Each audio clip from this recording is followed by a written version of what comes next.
So we've unboxed the AnyTone.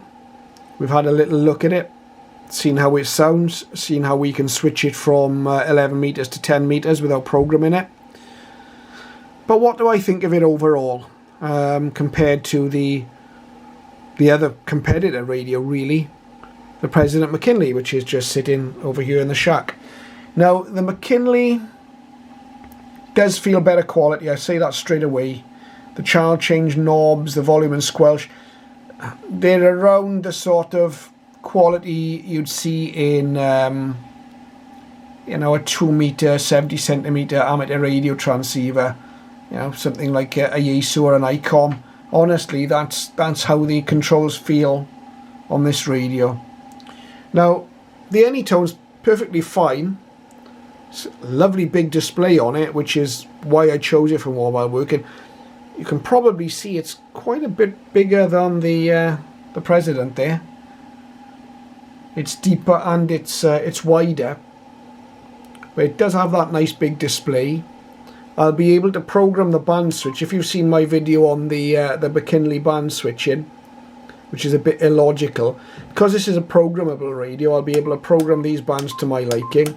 And not only that, when you're mobile, a nice clicky switch like that is very useful, because I'll be able to remember, say, band A is 28, band B is 29, see if I want to monitor as the CB bands, whatever. That's easier to do mobile. I think the clicky mode switch also probably easier mobile. Shame about the echo function. I mean, for a 10 meter radio, I don't really think it's widely used on CB even.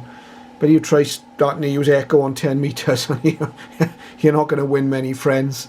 So we won't be using that. So it's kind of a waste of a controller. Never mind. The clarifier, once you get used to it, and the fact that if you push it, you can actually move in 1 kilohertz steps or whatever. That's quite useful.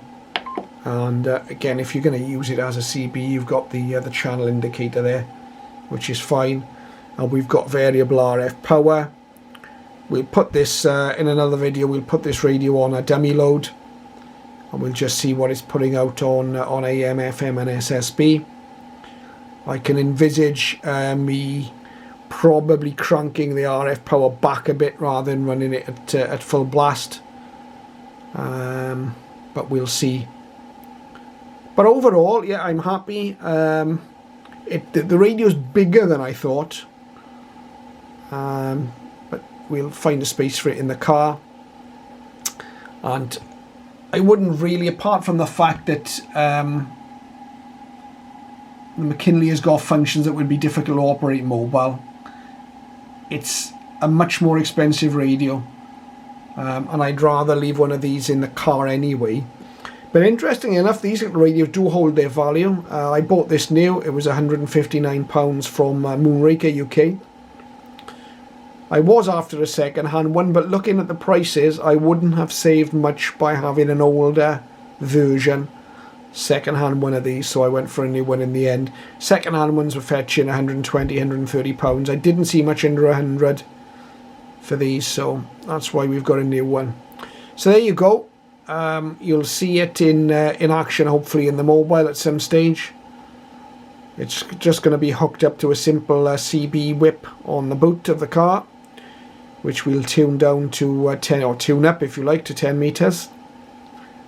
And for the increase in sunspot cycle, I'm sure it'll be interesting to have this in the mobile. Thank you for watching.